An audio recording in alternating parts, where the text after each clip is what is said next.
Tutunaw o magiging bagyo? Ano hong posibleng mangyari dito? Ito Iban ay kung ito ay tumuloy sa West Philippine Sea, ito ay inasahan natin na matutunaw dahilan sa papasukin siya ng malamig na hangin at itutulak sa pababa ng amihan.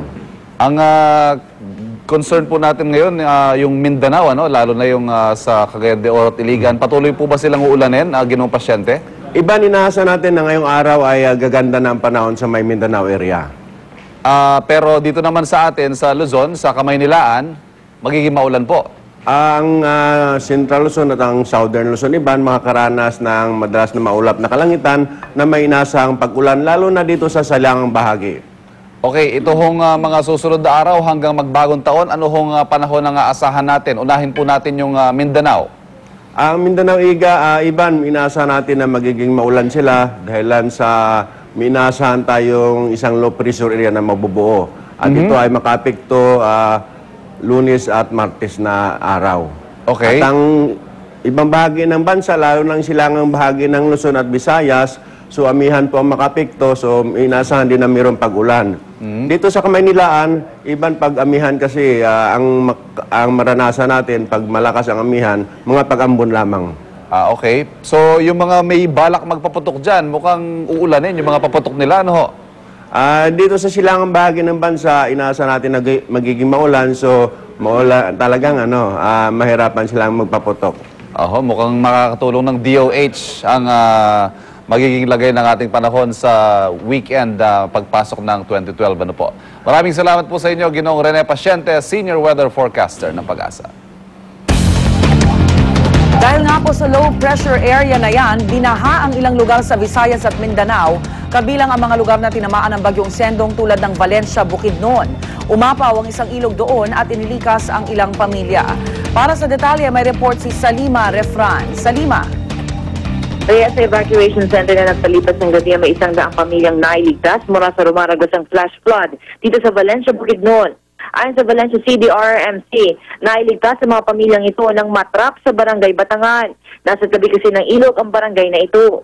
Ayon doon sa mga residente, bandang 6 daw ng umaga kahapon nang biglang umapaw ang Pulangi River matapos ang magdamagang malakas sa pag-uulan. Sa mga video sa YouTube, makikita kung gaano kalakas ang pagragasan ng tubig.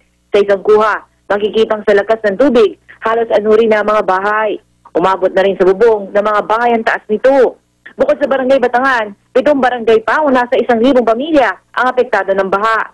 Pinabulaanan din ng Valencia CDRMC ang balitang may nasirang bahagi ng isang dam sa Bukidnon. Sadyang napakalakas lang daw ang bumuhos na ulan mula sa isang low pressure area na nakapekto sa Bukidnon.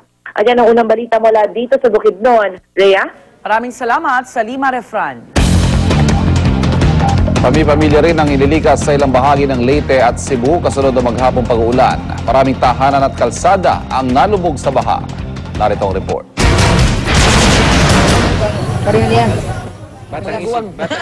Mahigit 100 ang residente sa Ormoc City sa Leyte ang inilikas matapos umabot hanggang bewang ang baha sa ilang barangay. Kasunod kasi ng buong araw na pag-ulan doon, sakay ng rubber boats, dinala ang evacuee sa isang covered court sa Barangay Liloan. Mahigit 4 sa kanila ang mula sa Sitio Nova sa Barangay Liloan. Matagal na raw pinaalis sa mga residente doon dahil delikado raw kapag tumataas na ang tubig. Bunsod naman ang pagtaas ng kalapit na Pagsangaan River.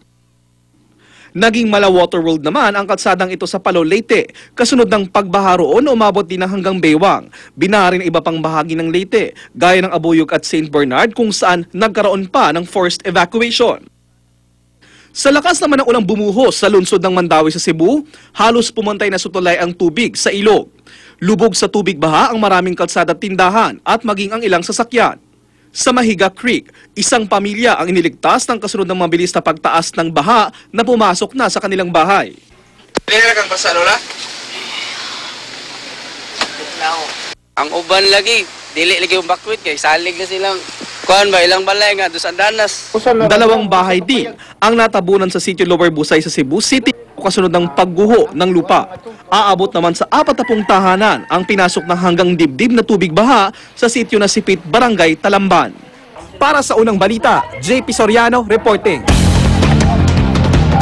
Nakaranas din ng matinding pagbaha ang ilang bahagi ng silangang Mindanao dahil sa ulang dala ng low pressure area. Kinailangan din ilikas sa mahigit 300 pamilya sa San Francisco, Agusan del Sur dahil sa abot dibdib na tubig. Naratong report ni John Paul Seniel ng GMA Davao.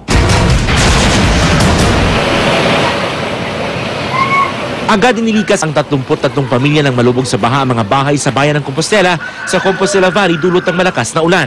Ayon sa mga residente, umapaw ang bato to river.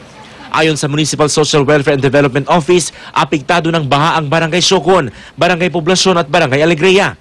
Sa bayan naman ng Montevista, nagmistulang ilog ang ilang kalsada at taniman. Ayon sa ilang residente, ito ang unang pagkakataong inabot ng baha ang mga kalsada roon. May ilang residente pang kinailangang i-rescue gamit ang bangka matapos matrap sa kanilang mga bahay na nasa gitna ng palayan. Samantala ang bayan ng San Francisco at lungsod ng Bayugan ng Agusan del Sur na pinsala din ng ulang dala ng low pressure area. Ang mga barangay sa San Francisco abot hanggang dibdib ang baha.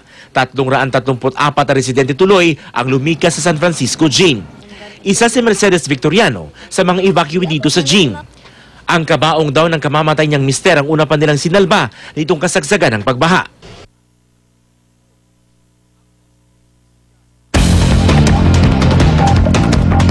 Bagyo, baha at iba pang kalamidad.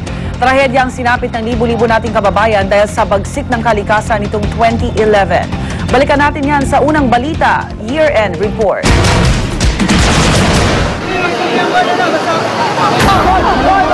Kalma lang! Yan ang mga nakapanlulumong eksena sa mga lugar na sinalanta ng Bagyong Sendong. Malawak ang pinsalang iniwan ni Sendong na ngayon tinaguri ang deadliest sa lahat ng bagyong tumama sa bansa sa loob ng 12 taon. Ang Cagayan de Oro at Iligan ang mga lungsod na lubang napuruhan ng bagyo. Mahigit 1,000 na ang naitalang nasawi. Setyembre naman ang bayuhin ng ilang bahagi ng Luzon kabilang Metro Manila ng Bagyong Pedring at Kiel. Sa lakas ng hangin at ulan ng bagyo, nawasak ang seawall ng Manila Bay na nagresulta sa pagbaha sa Rojas Boulevard. Naapektuhan din ng Bagyong Pedring at Kiel ang malalaking bahagi ng Central Luzon. Nagmisulang Water World ang ilang bayan sa Bulacan at Pampanga. Noong Hulyo, sinalanta naman ang Aurora at ilang probinsya sa Bicol Region ng Bagyong Waning. Sa Albay, nagkaroon ng pagguho ng lupa na pinalala pa ng pagkagasa ng lahar mula sa Bulkang Mayon. Sa Camarines Sur, daan-daang pamilyang nawala ng masisilungan matapos wasakin ng malalaking alon ang mga bahay. Bit-bit ng Bagyong Falcon ang dami ng ulan na nagdulot ng pagbaha sa maraming lugar sa Metro Manila. Kabilang na ang Marikina na umabot lagpas tao ang taas ng tubig. Sa kasagsagan naman ng Bagyong Mina, bumigay ang tambak ng basura sa Irisan Dam Site sa Baguio City. Isang malawakang fish kill ang naganap sa probinsya ng Batangas at Pangasinan. Tone-toneladang patay na isda ang nagsilutangan na nagdulot ng pagkalugi ng mga mangisda. Ilang araw na walang patid ng pag-ulan sa Subic at Zambales na siya naging dahilan ng mudslide na may kasamang malalaking bato. Nakakapangilabot ang video na ito na kuha sa bansang Japan noong Marso. Niyanig ng lindol na may lakas na 9.0 ang Japan. Isa sa pinakamalakas na lindol sa kasaysayan ng buong mundo. Sinundan pa ito ng paglamo ng tubig sa lupa. Saninang namuong tsunami matapos ang pagyanig. Pinag-aampas ng malalaking alon na may taas na hanggang 33 talampakan. Pero hindi pa doon nagtapos ang kanilang kalbaryo dahil naapektuhan ang reactor ng isang nuclear power plant doon. Dahilan para magkaroon ng radiation leak. Sana'y magbigay sa atin ng bagong pag-asa ang taong hinaharap. Manalig at magpakatatag upang sama-sama nating malagpasan ang unos at mga pagsubok. Para sa unang balita year-end report, ako si Oscar Oida. Mga malalagkit na pagkain na sinasabing may dalang swerte, mabili na. Mga suswertihin sa Year of the Dragon, alamin kung sino-sino. Huwag pahuli, tutok lang sa unang balita.